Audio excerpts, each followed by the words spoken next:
There is nothing in Islam that justifies this truly dreadful act. That was British Prime Minister David Cameron speaking out about the fatal attack on British soldier Lee Rigby by two men just days ago. The attack took place in broad daylight outside of the Royal Artillery Barracks in Woolwich in London's south east. Footage was taken of the perpetrators just moments after the attack. This is a little bit of what one of them had to say. By Allah, we swear by the Almighty Allah, we will never stop fighting you until you leave us alone. We must fight them as they fight us, an eye for an eye and a tooth for a tooth. Anti-Islamic protest has erupted in London as the Islamic faith has been embroiled in another act of terror. One man told ABC's AM program how he felt about the recent attack. I don't want to say too much because you end up, whatever you say, you get classed as being racist, but as a country we've defended it for nearly 1,000 years, from Germans to anyone, back to the Vikings, and now we've just let all our enemies in. But is it fair to vilify a group of people based on their religious identification? Dr. Scott Flower is an academic at the University of Melbourne.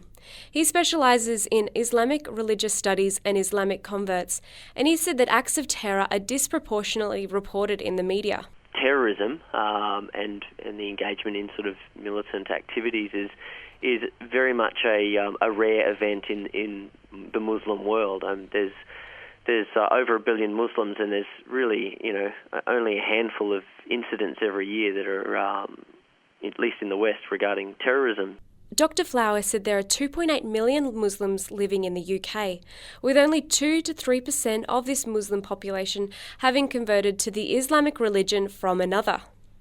The perpetrators, both of Nigerian origin, are reported to have converted from Christianity to Islam in recent years. Dr. Flower said there is a false impression that Islamic converts are the major perpetrators of terrorist acts. It is not the majority of attacks, Islamic terrorist attacks, that are undertaken by converts. So there's still, only 25%, 75% of attacks in Britain, for example, are undertaken by those born into the Muslim faith. Dr. Flower said that the Quran, the Islamic source of religious teaching, does not advocate acts of terror. The interpretation of the Quran and the politicisation of some of the interpretations is an important factor in terms of mobilising Islamic extremists to undertake acts of violence. And that's regardless of whether they're Muslim converts or those who are born Muslims. Certainly those different interpretations, say from or fatwas given, say, on the internet by particularly radical or fundamentalist imams can be taken or cherry-picked from the internet, for example, by people, and then they take that on board as giving them justification. Certainly, in general, the Quran is interpreted as prohibiting the killing of innocents, and killing of non-combatants are prohibited. And I think most Muslims in the world would agree with that the Quran does not justify this kind of senseless killing, such as that in Woolwich. So it's a twisting of the religion by a small minority that lead to these, or contribute to these sort of events occurring. Muhammad Wali from the Islamic Association of Australia agrees. It has nothing to do with Islamic teaching. Islam does not teach violence, does not teach hatred. In reality, no religion teaches hatred, in other words. So we, Muslim in Australia, are absolutely very sad about this incident, and it does create a lot of disharmony and fear as well in the Muslim community.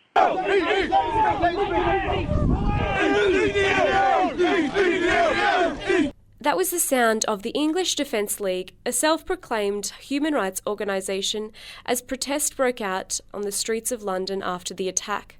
Dr. Flower said the acts of terrorism committed by the minority act to vilify the majority, and he said that Muslims will suffer following this attack. Well, they're already under much more heightened scrutiny than other different cultural or social groups within the UK.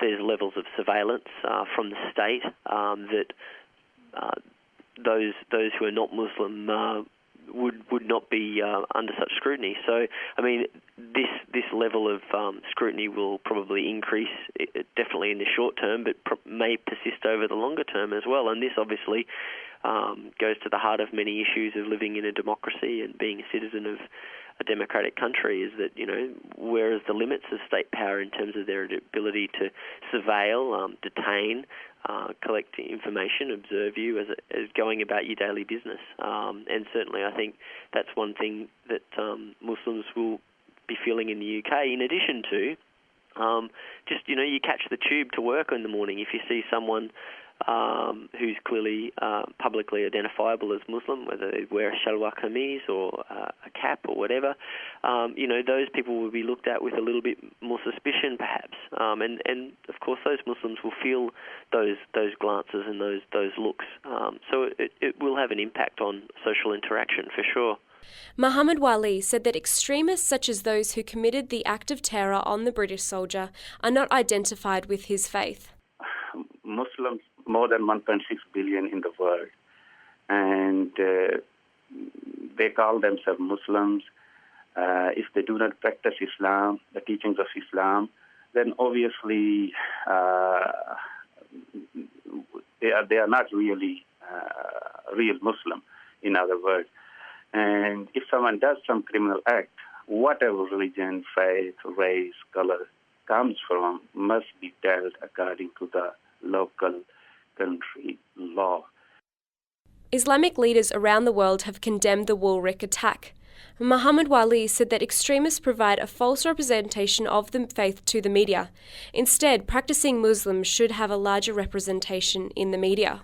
I mean, the majority of the Muslim community, well-educated, all right, peaceful people, and these type of educated people, imams, the scholars, should be on media instead of these, ignorant Muslim so-called leaders. They come on the TV and they give this very burning type of statement, jihad and revenge, and these type of things should not be brought on media. Should be someone who really educated in Islam, practicing Muslim, represent Muslim community.